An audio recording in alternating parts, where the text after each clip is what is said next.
And let me just share this screen. So this is a presentation about our Undergraduate Humanities Research Conference. So I think these 4 words are self-explanatory, but maybe we should just explain them. So first of all, this is a conference for undergraduates.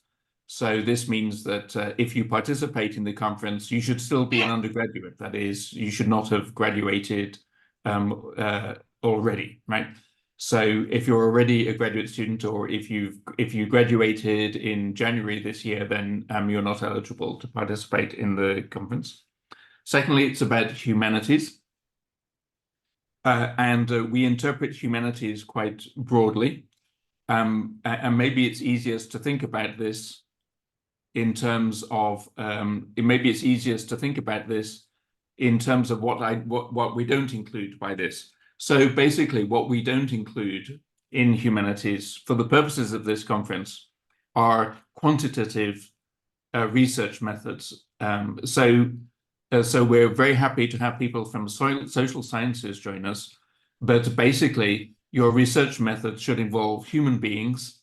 It should involve words. So if your research method involves p-values, if it involves quantitative socials, if it involves regression analysis, quantitative social science methods, this is not included in the conference, right? So only arts, humanities, interpretive social sciences, things that involve, so if you do interviews with people, that's perfectly fine. But if you're surveying 1,000 people and producing statistical correlations that depend on a regression analysis or p-values amongst different kinds of groups of people, we're not interested in that. It's not to say that's not important, but that's not included in this conference. So basically things that involve words and images and music and sounds, but not numbers. So if your primary research method involves numbers, then we're not going to include you in the conference. It's a conference, so that means we expect people to come and participate in all of this thing. So this means we're not interested in people just coming to present their own paper. We're interested in having people come to participate in this with other people, to listen to what other people have to say. And so if you want to participate in this conference, you're basically committing to 2 full days of activities on the campus at DKU. We want people to be fully involved in the conference for those 2 days.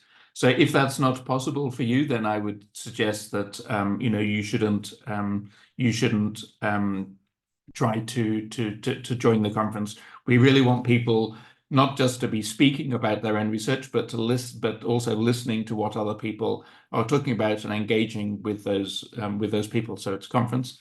And then it's research. So what do we mean by research? What we mean by this is you should try and say something that you think other people haven't said before. That is, you should try and say what you are contributing is something that's in some way different, new, not really been done before. So I think that's one of the things that I think that we're aiming at doing when we talk about research. So you should be an undergraduate, it should be humanities, i.e. not numbers. It should be a conference where you're listening as well as presenting. And it's also about research, trying to say something new or trying to articulate a new viewpoint about things. So this and the purpose of the conference is not for you to necessarily say, oh, I have researched this topic, this is the definite answer to this question that I've had. But a conference is usually about presenting research that's in progress. So it's perfectly fine to say, I've started investigating this particular topic. Here are some of the things that I've discovered so far. What I realize from this is I still have to look at X, Y, and Z. Right? The purpose of making a conference presentation is to get feedback from other people about something that you're already in the middle of. And so I think this is also, you shouldn't feel that you need a final or a polished paper to participate in the conference. In fact, the conferences are most valuable for people who have not yet finished the research that they are interested in and are open to receiving feedback from other people. And thirdly, it's also a social event. So we have dinners, we have drinks, we have social activities, and this is a chance for you to network with students from other universities and to meet some of the professors at DKU and some of the keynote speakers that we're inviting. So each year we do an undergraduate conference, and recently we've been doing this with a theme. So the theme of our conference is based on a program that we have at Duke Kunshan University called Super Deep. This is, broadly speaking, a network of students and faculty who are interested, broadly speaking, in anything to do with philosophy. So this is the theme for our conference is philosophy in a very broad sense. And our keynote speakers are mostly, I think, all philosophers. Now, this doesn't mean you have to be a philosopher. It just means that the keynote speakers that we're bringing to DKU are going to be philosophers, and that gives a certain kind of theme or a topic for our conference as a whole. But you don't, as a presenter, as an undergraduate student, you don't have to follow this topic or be a philosopher. It's just to let you know in advance that we try and have a theme for our conference. And our keynote speakers are Roger Ames from Beida, Seth Jaffe from Rome, Ruye from Wuhan University, and Hao Tang from Tsinghua University. So these people are all philosophers of different sorts, and they will be giving keynote lectures, usually one in the morning and one in the afternoon. And then after these keynote lectures, you will be presenting your research as students. And we do this in panels. So what we do is we group together 4 or 5 student presenters that have some theme in common. Maybe we have some literature papers, or maybe we have some art history papers, or maybe we have some sociology papers. We tend to put them together, and you will each have 15 minutes to. So it's very short, 15 minutes to present your research, and then at the end there'll usually be 15 or 30 minutes for a discussion, a Q&A session involving the other people in your panel, and also the other students who have come to listen to your presentation.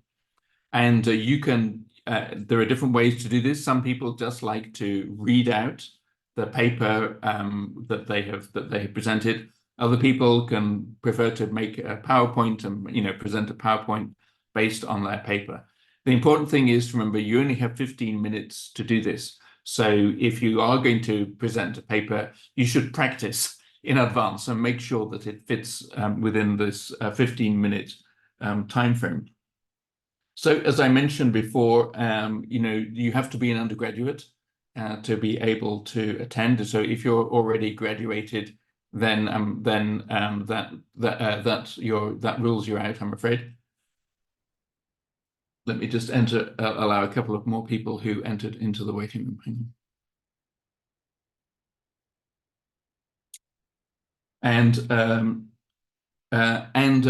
you don't have to write something new for this conference. I think most students will take something that they already wrote as a paper for a class that they have, that they did previously, and try and revise this or work it into something for a conference.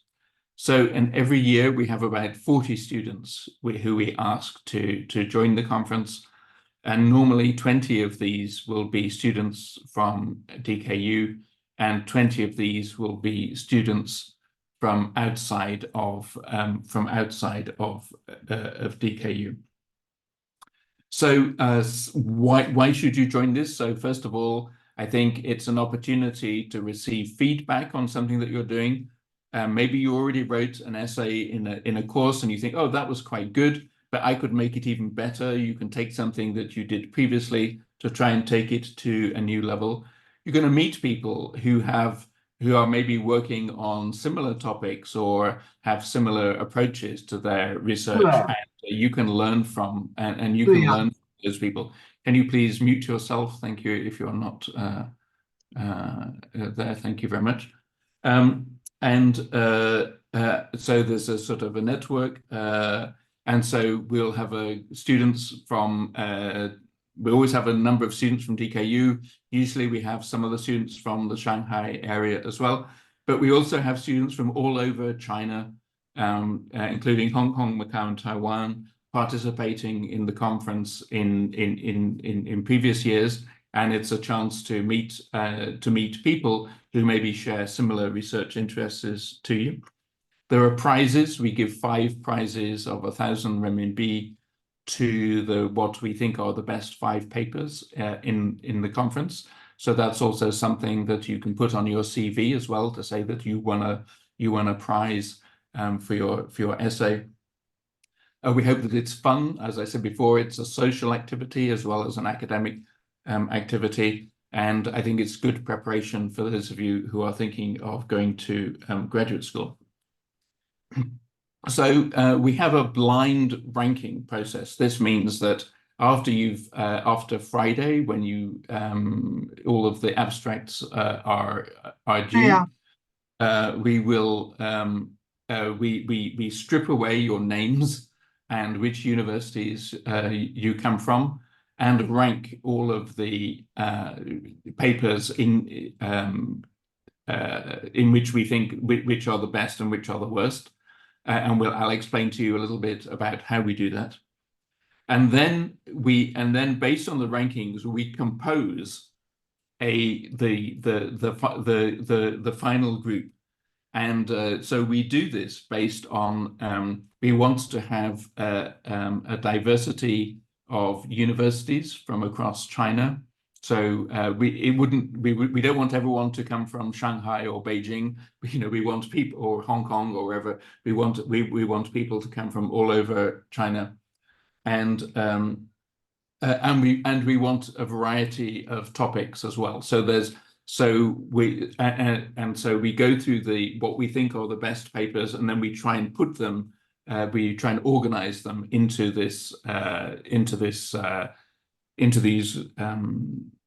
groups or panels that we think are going to work well together. And usually I would say we have about 100 or more than maybe 120 submissions from students, and so we will choose 20 from DKU and 20 from other parts of China. So I would say it's quite competitive to be accepted into the conference. And so that also is something that you can put on your CV. You can say you were selected in a blind jury admissions process to participate in the conference. So I want just a couple of things about all we have to go on when we're making our selection is your title and your abstract. So you should think very carefully about the title that you're giving to your talk and the abstract. And so the title should very clearly define the topic that you're going to be researching. And I would say that there are 2 kind of approaches to do this. One is what I call the plain and straightforward style. So here I've like a feminist analysis of 3 films by Quentin Tarantino. This is a very direct, simple, straightforward description of what you're going to do. And so it shows what is the subject matter, films by Quentin Tarantino, what is the method that you're going to use to analyze these films, in this case, a feminist approach, and how many of these films are you going to look at? 3. So, when somebody on the selection committee sees this title, they think, okay, this looks reasonable, right? We know precisely what the topic is. we know what is the method that you're going to use to look at this topic, and we know that it's narrowly defined. So it seems a reasonable thing to do. The other kind of title that is quite common is a sort of topic with a colon and then a sort of explanation. So something that maybe before the colon is intriguing, like you don't quite know what that means, and then after the colon is a sort of explanation of what the thing is that goes before the colon. So, and usually in this case, the thing that goes before the colon is designed to be intriguing, to excite interest, to make people think, oh, I wonder what that means. That sounds unusual or interesting. And then the explanation of this title comes after the colon. There are other ways to present the titles, but I would say these are the two most common styles that people use to give the titles to their abstracts. And I would say it's extremely important to think very carefully about the precise words that you're going to put in the title of your abstract. And then the second is the abstract itself. So I would say there are 4 criteria that we use to rate these abstracts. Firstly, is it interesting? So just remember, you might think the topic that you're writing about is interesting because you've been researching this for some time. But you're making a public presentation about this. So one of the things that you should be interested in is why would somebody else care about the topic that I'm writing about, right? So we're interested, me and the other faculty, we're trying to put together a conference of papers that we think other people will be interested in listening to. So you should think about why would somebody else be interested in the topic that I'm talking about. And remember here that the conference includes all of the humanities, right? So I imagine that coming to the conference will be people who do philosophy, literature, history, anthropology, religion, all kinds of topics. And you have to think about why would somebody be interested to listen to me to talk about the topic that you specifically are interested in. So think about how it's interesting for other people. Secondly, is it reasonable, right? So is there a method that you're going to use? Are you going to talk about this? So maybe this topic, very interesting, right? Great, fantastic. But then is it reasonable, right? The way you're going to talk about it. Does it seem methodical? Does it seem intelligent? Is there a logic to the way you're going to approach this? Thirdly, is it clearly defined? So is there a limit to what I'm doing? Is it concrete and specific? So concrete and specific topics, 3 films of Quentin Tarantino. That's much better than just saying a feminist analysis of all of the films or just the films of Quentin Tarantino, right? That's like impossible to do. There's like many films. So if you say, I'm going to focus on 1 film or 2 films, or I'm going to look at this historical period, from 1752 to 1853, like that's focused, that's limited, and this is usually a much more likely to be accepted than something that sounds interesting but is so vague and general that we don't think you're going to be able to talk about this in a reasonable way in 15 minutes. So this relates to the last question, is it feasible? So you only have 15 minutes to talk about this. Is it feasible that you could say something intelligent and reasonable about this specific topic that is interesting to other people in just 15 minutes? So this is another criterion that you should think about when you write your abstract. So when we look at all of the abstracts, these are the 4 main kinds of criteria that we're looking at.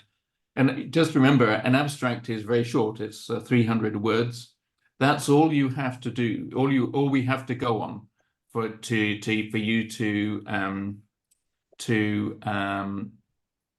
sort of sell yourself to us, right? You're making a promise about what you're going to do, and the promise has to seem reasonable, that you're likely to be able to do this. It's likely to be interesting. You've thought about the way to do it. It's clear. It's a defined topic. So that also is, is a key element of this. So we have due dates. So Friday. Friday. This means so that means like end of Friday, midnight China time. Please submit the application online and with the paper title and the abstract. Please put everything in English. So because what you print in the program, we will use what you type in the application form, we will use for all of our administrative activities. And we need all of this to be in English. So except for I think if we ask for your name in Chinese, if you're a Chinese national, but please put the name of your university, your location, your town. All of these things must be in Pinyin or English, right? So this is going to be an English language conference. We expect everything to be completely in English, please. So no Chinese. So in the abstract, of course, if you're discussing a Chinese text or some Chinese topic, it's perfectly fine to put in Chinese characters. If you're referring to a specific text or author or something like this, that's perfectly fine. But basically, all of the basic information that we want about your name and university and location, all this thing, please put this in English or Pinyin. So Friday is the deadline for this. Then we will take all of your abstracts. We will remove your identifying information. We send this to faculty to look at.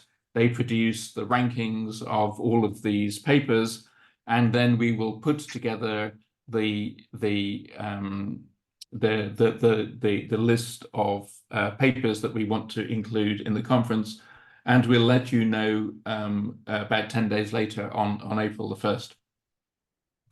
So, and that gives you then about 3 weeks to prepare to come to a DKU if you're not a DKU student, to come to the campus.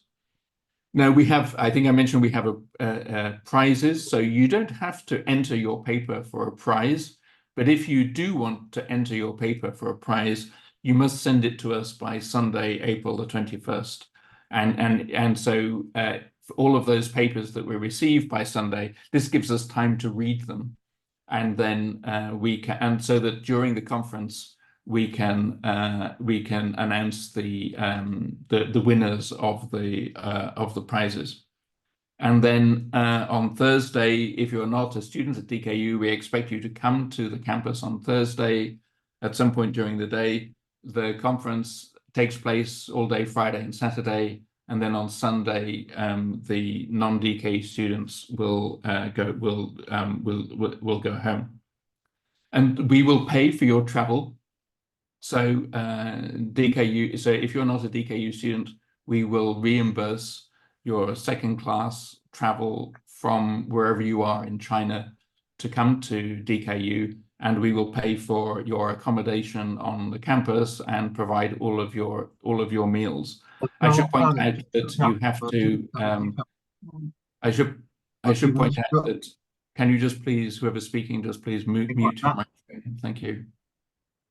I should point out that you will have to buy your ticket first, but then we will reimburse you for the cost of your ticket. This is the way that our travel policies work. So that's the end of my short presentation. I'm going to stop sharing my screen and stop recording now, and if people have